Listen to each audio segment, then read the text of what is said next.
All right. Good evening, everybody. Thank you for coming. Welcome to the Wild Detectives. Tonight we are very happy to have Harrison Scott Key here with us. Harrison was born in Memphis, but he grew up in Mississippi among pious Bible-reading women and men who either shot things or got women pregnant. I'm going to put my sport coat on because I didn't wear pants. I'm here. And she goes, "Who are you?" I said, "I'm the author." Because when a writer is a poor person, but an author has books. So I was like, "I'm the author." And she goes, "That's great. A what?" So I saw my book on the shelf. I was like, that's my book. She's like, "That's great." I was like, "I have an event here. Isn't it amazing?" She was like, yeah. And she's like, it was like 1:45. The event was supposed to start at 2.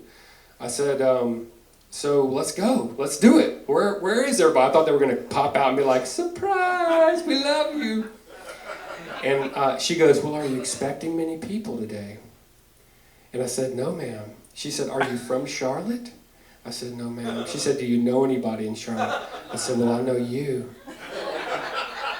And she said, there was one person there, and that person rode with me, and she was excited about Taylor Swift. That was my wife.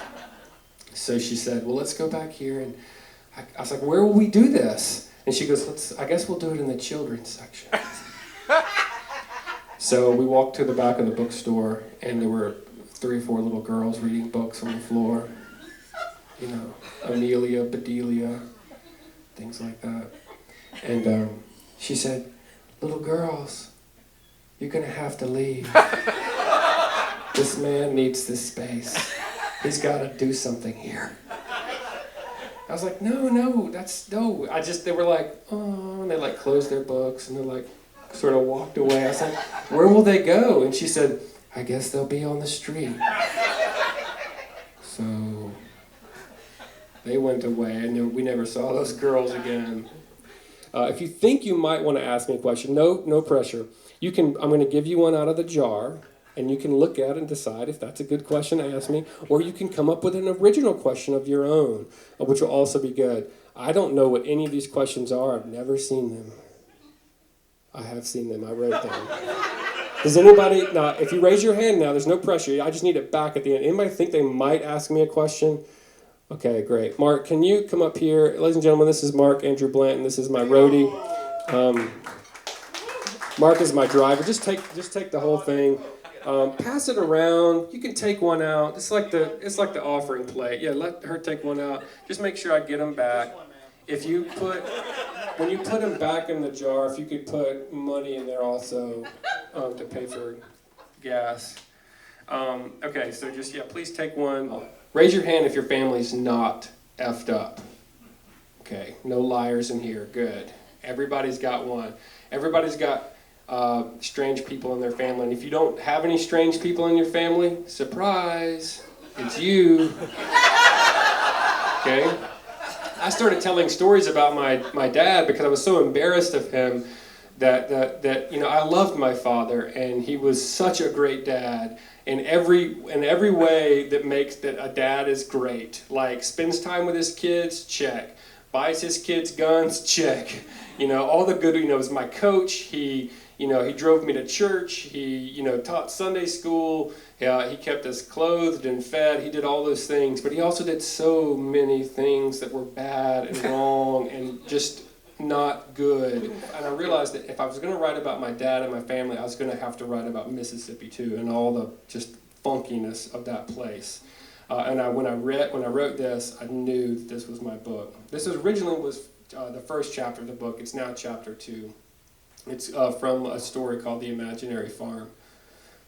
This funny thing happens when people ask where I'm from, especially when I'm at academic conferences where people are so often from uninteresting places.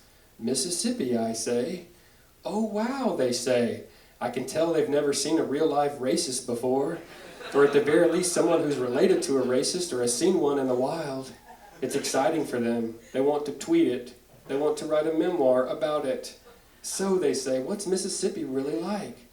I can tell what they really want to ask is, what was it like to grow up around crazy people who believe that whatever can't be shot should be baptized? But they are afraid to ask because they are not yet sure if I am one of those people. I am, kind of, not really, sometimes. I do believe in the power of Jesus and rifles, but to keep things interesting, I also believe in the power of NPR and the scientific method. It is not easy explaining all this to educated people at cocktail parties, so instead I tell them that it was basically just like Faulkner described it, meaning that my state is too impoverished to afford punctuation, that I have seen children go without a comma for years, that I've seen some families save their whole lives for a semicolon. When I wrote that, I was like, I think that's my book. Like, this was me, I realized that in this weird sort of, that using humor, I could sort of capture the weirdness of the South, specifically Mississippi, but really all of the South. That somehow I was just like, in that one little short passage, I wrote that at a bar, which had something to do with it probably.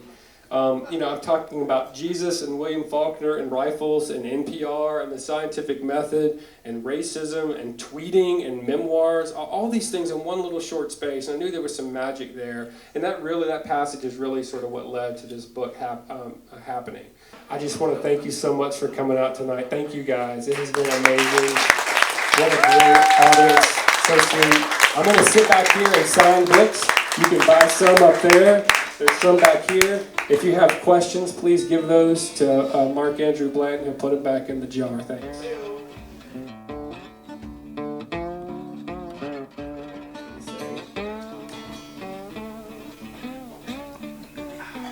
Does anybody want water? I got some. My mustache has been in that water, so I can't. Sorry.